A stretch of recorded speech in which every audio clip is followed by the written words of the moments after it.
Hey everybody, welcome back again. Today I'm going to show you something else that you can do with your rubber stamps. And it's really easy and I think you're going to love it. You're going to be able to add offsets to them, color them on your computer if you'd like to, print them, and cut them. And again, another thing you can do is you can make them larger. Listen, those of you who use Cricut machines, don't say, "Dadgummit, there she goes again, using that Silhouette software for her Cricut machine." Because I do it, and I wish you would try it too if you haven't yet. You'll need to have the business edition. It's a one-time price to buy this, but you will be so happy you did.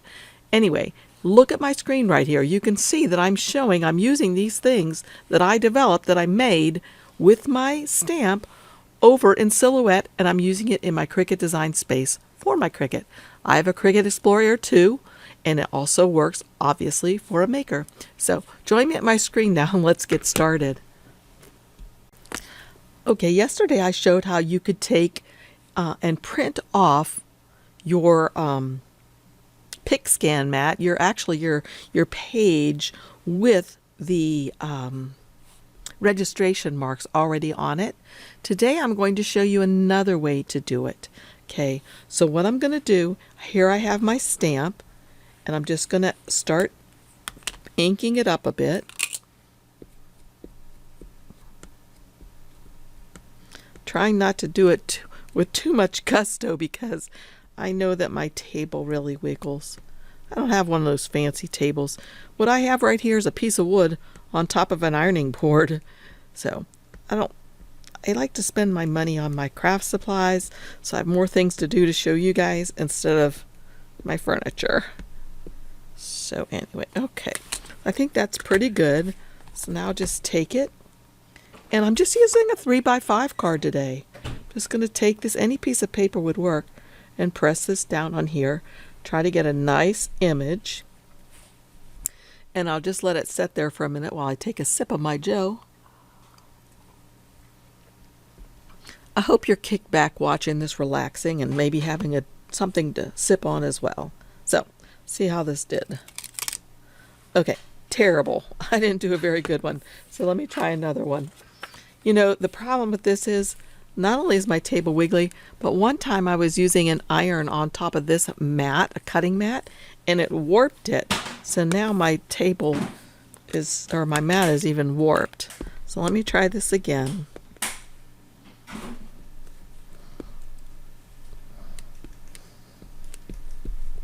That's what happens when you're live-ish.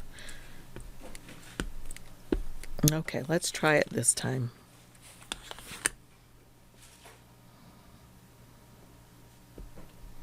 Whoops, I moved it, darn it. Hope that didn't mess it up. So I'm trying to press in all the areas. See if I can get a better image. Now yesterday I showed you how to fix this if you don't get a good image. So if this one doesn't turn out well either, I'll probably show you again. Alright, that one turned out really well. So I'll put this aside, cover my ink back up. And now remember yesterday I showed that if there are any areas on here that aren't closed, you'll want to use like a really skinny marker to close these areas in. Because when you go to color this, if you're making it into an SVG, it's easier to fix it now than it is when you've brought it already into Silhouette, because then you'll have to work with the nodes. So to me, it's easier to work with my pen and fix anything beforehand. Okay. So the next thing I'm going to do is I'm going to go ahead and put this on my scanner, and I'll be right back. Okay, I've already scanned it in, and I scanned it in to my computer, so it's been saved there. So the next thing I'm going to do is I'm just going to come up here to File and Merge, because I already obviously have my Silhouette Studio software open. Merge. And I'm going to look for the image, and okay, here it is right here. Say okay. And there's my little guy right here. And it comes in perfectly. So the next thing I'm going to do is I'm going to trace him, because I want to be able to color him this time on my computer. So I'm going to come over here to the trace panel. Looks like a piece of toast, or some people say a butterfly. Click on that. And then the next thing you do is you just say select the trace area right here. Okay, after you've clicked on that, then you just come over here, hold down your mouse, and draw a box around the thing you want to trace. And now you can use this little tool up here, this magnifying tool that reminds me of a bug. Click on that and then scroll in to see how does your trace look. And it looks pretty good. I see a couple little spots here that have openings. So I'm going to up my threshold just a tiny bit, see if I can close those off. So look right here especially. See how there's that little tiny opening? If I move the threshold up to the right, you'll notice how that closed up nicely. That's perfect. So I'm just going to say trace. I'm going to scroll back out a little bit so you can see. So now what I'll do is I'll just remove this piece. I no longer need this. So I can just click on it to highlight it and hit delete on my keyboard. And now I'm left with this guy. So now I'm going to show you how I always do my SVGs. There's probably many ways to do it. This is just how I do it. So, follow along if you want to. The first thing I do is I just highlight whatever it is, and I come up here to the color area up in the upper left-hand corner, and I change it from transparent to a light color that I'm not going to be using in my image. And I guess I'll just make it a light gray color like that. So now we can see it pretty easily, right? The next thing I need to do is I want to start coloring him. But you'll notice I can't color individual pieces of him or parts of him. He's all one hunk. If I try to ungroup it, right click and ungroup, ungroup is not an option. So what I need to do is I can either right click and say release compound path, or I can click on him to highlight him and come up here to object, release compound path. Either way I do it, what release compound path is going to do is it's going to make little selection boxes around all the little pieces that make up this little dragon. So I'm going to go release compound path, and you see all those little boxes it makes. Okay, so that's why I use a light color too, my first gray that I used, so I can see more clearly what I'm trying to work on. So let's scroll in a little bit, and I'll click off, and now I'm going to click back onto the different pieces I want to color. So I'm going to color his body first. So I'll click on his head, and that gets a lot of his body, but not all of it. And I just know this from trial and error from having done it. So what I'm going to do is hold down my shift key, because there's a little piece of an arm right here I want to get. So notice that puts a box around that as well. And I also want to get his little leg. Click, still holding down my shift key. I get the tail. Now I have all of those things selected. And now I'm going to come up here to this color swatch area, the fill panel on the right hand side, because I want to use this. I don't want to make it a solid color. I want to make it a gradient fill because I think those turn out really pretty. So I'm going to make it a gradient fill. And the ones that I like to use is probably this kind of greeny yellow color like that. But you could play with these and see what you like. And then once you really get adventuresome, you can go to the advanced options and even change some of this like this. Oops, drag things over to make the colors different, the way the gradient works. Okay, like, wow, that's kind of cool. I like that. All right, I'm going to leave it like that.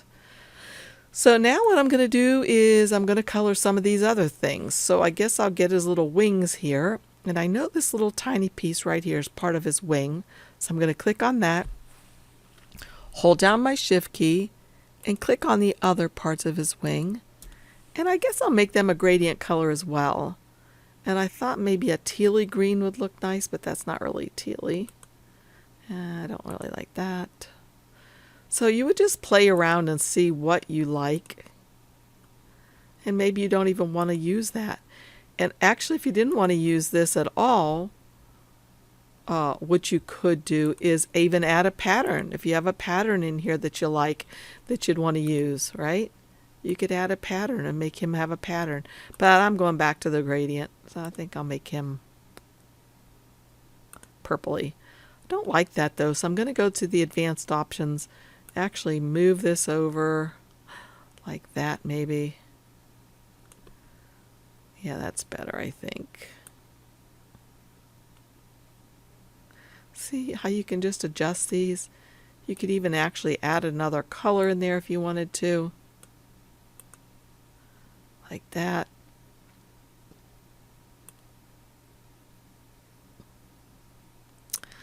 I think I'm going to go back though to something more regular.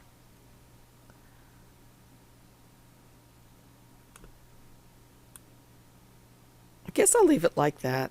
I'm not crazy about that, but you don't want to watch me play with this forever, I'm sure. Okay, so there's that, and I think that I will make some of his belly the same color. So I'll do every other one of these. So I clicked on this one to select it, and I accidentally moved it, so I'm using my arrow key to put it back. I'm going to hold down my shift key and get these other ones and just color them in too, with perhaps that same gradient that I just used. There we go. And for the other, just don't know. I'll use, no, not that. Yeah, I'll use that. I'll use that one. Okay, I'm liking him pretty well so far. I think I'll make his ear,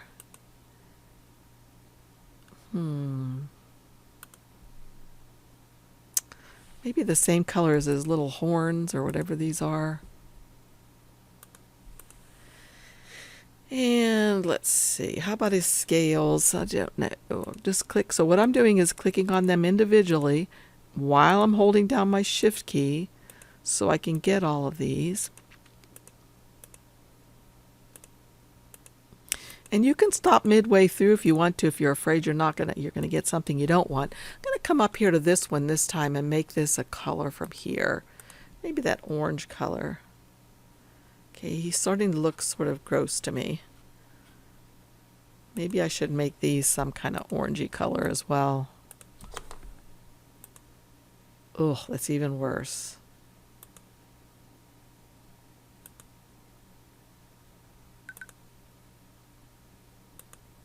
What if I make them the same color of orange that I used over here? All right, so what I guess I'm deciding I don't really like is this thing, so I'm going to change him. Oh, sorry, you guys. I'll just change him back to that one. No, that one. Okay. All right. So here's the thing. Let's say I decided I don't like this orange color whatsoever. The easy way to change that, if there's a whole slew of things that are the same color, is just come up here to this little paint palette thing up here, click on it, and notice the select by color box or palette comes up. Right now it's select by color and it says by line. But I want to change it by fill, and I can change some of these fill colors.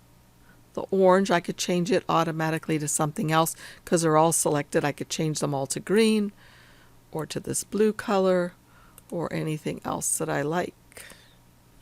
Just like that. Okay, let's just quit with this right now. Let me change the color of his cup to something. I'll just make it silvery.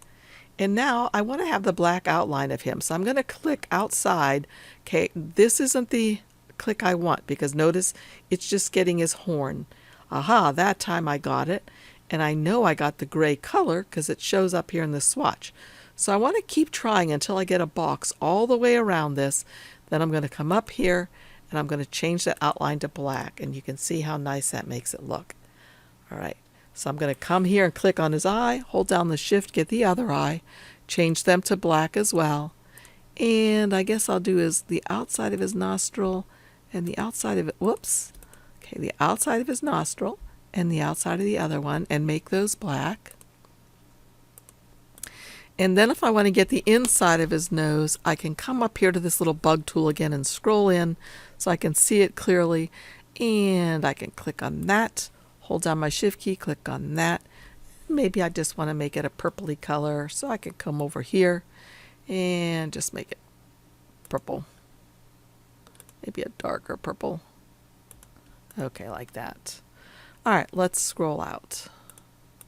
Okay, let's pretend that we really like the way we've colored this, although I'm not crazy about it at all. But we can fake it. Okay. And so what I'm going to do now is I'm going to once again click on the thing, not that. I want to get the outside most layer. I want to get that black. Aha, I got it. See that? So now what I'm going to do is I'm going to come over here to the offset panel because I want a nice offset around him. Click on the offset panel and come up here and say offset. Okay, that offset's way too big. I don't want it that big. So I'm going to change it to 0.05 and hit enter. And now I have a nice little offset. And look at this, how this is going to cut right in here. I'm going to change the offset color to white while it's still selected. The other thing I need to remember to do, if I'm going to use this for my Cricut machine, Cricut users only need to worry about this. Right now, do you see this red line around here? We need to change that to gray. Okay, right here is the line color. We click on that, and the first, second, third gray over is the color I usually like to make it. There's one last thing that I noticed on this one that I'm going to do. If we scroll way in, do you see this little teeny tiny cut right here? That's not going to really make or break my dragon. So I'm going to double click to get the nodes like we did yesterday, and we've done a lot of times. The nodes are these little boxes. Once I've double clicked and I've gotten the nodes, look at the hand, my cursor. Right now when I go over top of one of the nodes, notice it changes into a box with a diagonal line through it. When it's like that, I can click on the node, which makes it white, meaning it's the active node, and that means I can act on it. And what I want to do is I want to delete it because I don't want that little area right there cutting. So I'm going to make it active and hit delete. And then maybe another delete. Perfect. So now my machine's going to cut around here and here and here, just like that. All right, let's scroll back out. And I'm going to group all of this together. And it's perfect. And if I roll it over here, you can see the nice outline on that over the gray area. Okay, scroll back out. Now what I'm going to do is I'm going to put on, for my CAMEO machine, I'm going to put on my registration marks by coming up here. And I'm going to go to the setup and the third one over. I'm going to toggle this to on. So there's my registration mark, so I know I can't print and cut any larger than that. So what I'm going to do now is just going to duplicate him a bunch of times. And to do that right now, all I have to do is hit the Alt key on my keyboard and drag one over. If I don't like hitting the Alt key, I can right click and duplicate. Right click and duplicate. Okay, and I'm going to right click and duplicate one more time. But let's imagine that I want a larger one of these to go on the front of one of my cards.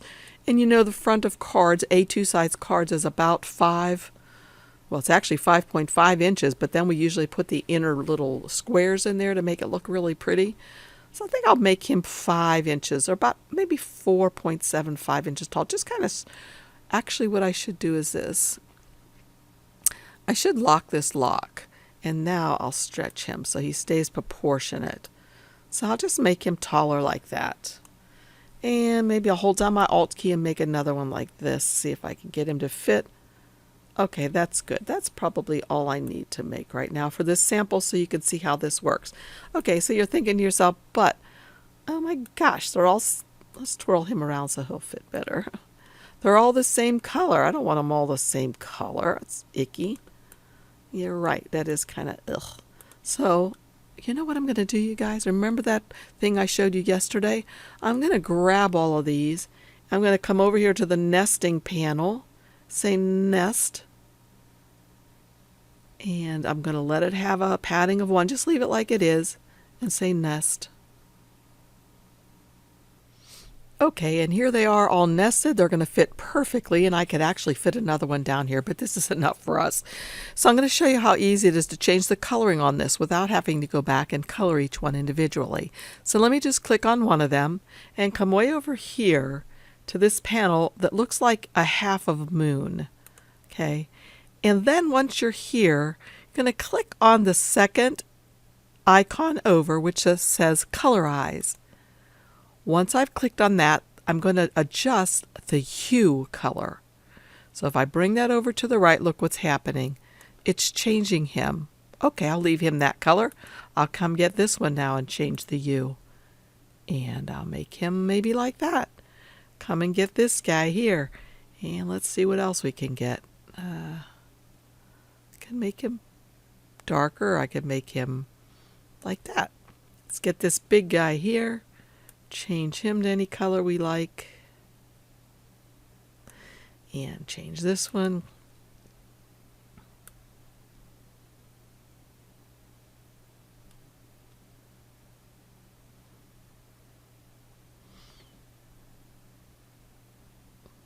So I'll just leave him like that. Okay, this is ready to go now. What I would do now if I was doing this for my CAMEO, which I guess I will go ahead and show you. I'm just going to go ahead and I'll just group everything together right now. Group. And the first thing you need to do is just go to File, Print, because I'm going to print this first, and there it shows a preview of it. So I'll say Print. But before I do, I change my preferences on mine. Right now the quality is standard. I want mine to be really a good quality. I can put it on high, or I can go to more settings and put it on really high. That's what I like to do when I'm making things like this. And then say OK, and then just print. And so that's going to go over there to my printer and print. And while that is working, I'm going to show you how to do this for your CAMEO, or your Cricut, sorry. I think because I'm also videotaping, it's going a little slower than usual.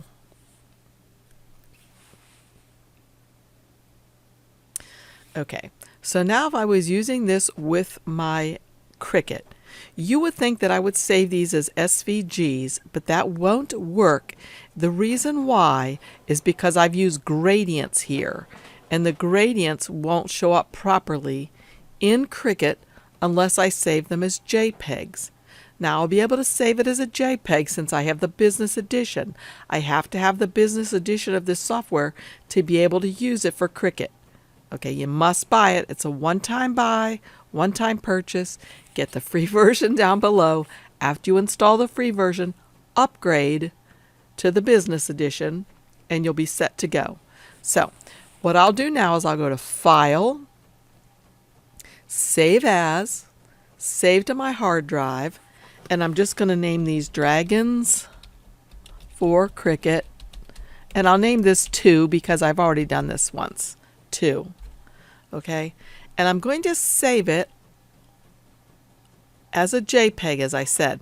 These options will not be available to you if you don't have the business edition. Some people say, Patty Ann, I have Silhouette, but I don't have all those saving options.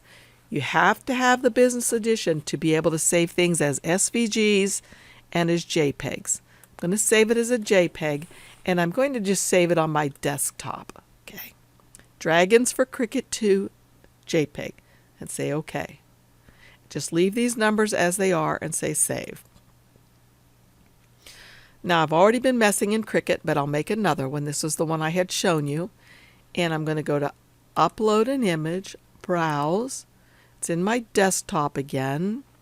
Let's see, Dragons for Cricut 2. It's right here. Click on that and say Open. Now, you'll remember that I had you change the line color to a medium gray, and this is where this is important. So we're going to click on Complex and say Continue. And then I need to select and erase. But look, if I do it right like this, it's going to get rid of my offset probably. Yes, you see that? That's not at all what I want. So let's go back, say Complex again, say Continue. And I've taught this before many times, so don't forget about this option. We're going to use the Select and Erase, but we need to go to the Advanced options. And I always like to use, for my color tolerance, the number 8 just to try it first. So once I change my color tolerance to 8, I'm going to come over here again and click, and look at that. It leaves, you can barely see it, but my offsetter's around there. The thing is, it didn't get inside these tails, so I need to click in there as well to get rid of the extra white pieces. And if you're having a hard time clicking it, you can always come up here to zoom in to make your picture larger so you can see. Okay, once I have all of that done, I'm just going to say continue. And you can see what it's going to cut like over here, but I want the print then cut. So I'm going to say save. And while that's saving, this is going to come in nicely. You may have to resize it. Let's click on this now and say insert it. So it's going to insert it actually with these other ones that I've already done. Let me change the canvas color back to what it usually is, which is white. So I can show you this other trick that you'll want to know. All right, so here they come in.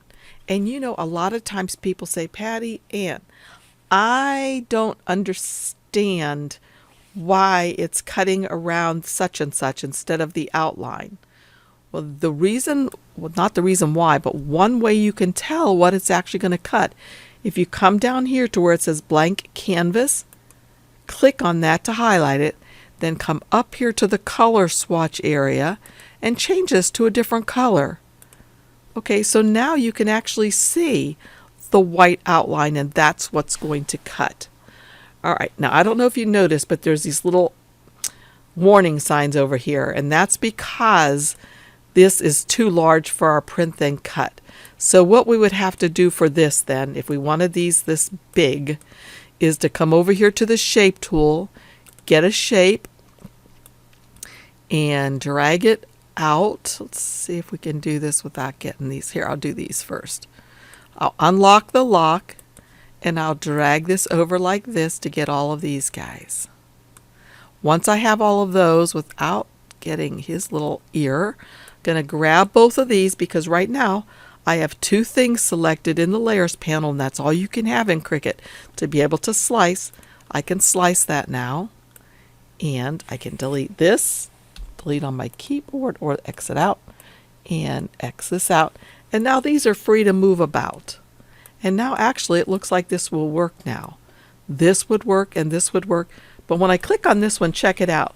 It still has that warning sign. So that means this is too big to do a print then cut. I'll have to cut it up a little bit first. So again, I would go to the shape tool, get the square, bring it over, unlock it, drag it out so it's covering. Oh, it's going to be hard. Oh no. Let's see, can I get that just there? That's why when you make them over there in Silhouette, you might not want to get them too close together. So what I could do, I think that's going to work. So now I'm going to grab these two things, and again, notice in the layers panel, I have two things and only two things selected, which means slice is available. So I'll come down here and slice, and delete that, and delete that. And now it looks like everything will work. So I can go to make it, and it's going to put these guys on a mat, these and these. And again, if we go back here, we can tell that it's going to cut around their beautiful little offsets that we were able to make for them over in Silhouette for our Cricut machine. So let's go back to Silhouette now. I want to show you what I've gotten printed off. Okay, if you'll look up at my screen first, here they are, the dinosaurs we've already done. As I said, I would go to send. Right now, the way it usually comes in is like this. Look at all of these red lines around everything. That means that all of these red lines are showing us where it's going to cut. We don't want it to cut like that. We just want it to cut around the offset. So I'm going to highlight all of these by drawing a box around them, and I'll come over here, and to have it say, rather than cut, I'm going to say cut edge. And notice that's exactly what we want. So I would just go ahead and send it, and they would cut, but I've already done that, so you didn't have to wait for that. And this is how they turned out. And the same thing would happen with your Cricut machine, whether it be an Explorer or the Maker. You would get these beautiful stamped images cut out perfectly. I mean, there's no way in the world you could fussy cut these as nicely, because I want you to check this out. Let me bend my mat a little bit. You got to be careful with these dragons because you might get their necks, and I did decapitate one accidentally. But check that out. I mean, how gorgeous is that, right? I think they turned out really super fantastic. And I want to show you one last thing, and the reason why I think that this program is so worth it. So join me up there again to my screen. Okay, here we are where I purchased the stamps that I used for this project, because I absolutely loved it. It has cute little sayings that you can also do the same way I just showed you how to do this. But check it out. Aren't they adorable? And that's what I did. And here you can see how they've been used in some of the different samples that they have. Isn't that cute? I mean, I just love it. So let me go back for a sec, because I thought they had some more also. They do have some more things to show you how they use them. But I think it's super cute, but that's not why I'm here to show you. You can see the stamp is $21.99. Here's the thing though. We are able to do this ourselves, and I love this site. They have really cute stuff. But we're able to do all of these ourselves, and we can cut them out without buying the die cuts, because look how much the die cuts are for this series of stamps. So here's the stamp price, and this is the die cut. Now if you just buy one die cut for this particular stamp set, you've almost paid for the whole business edition of the software for your Cricut machine. And again, you don't need the business edition if you're using a CAMEO, but there are some extra things that you can do with the business edition that you might just want to do with your CAMEO. So anyway, I just love it. I love doing this kind of thing. I think these are super adorable, and I hope you enjoyed my video. Hey, if you did, please give me a thumbs up and make sure you subscribe and tell other people, because I'm really trying to get to 30,000 subscribers. That's just like on my bucket list, basically. So again, thanks for joining me. See you guys again soon. Bye.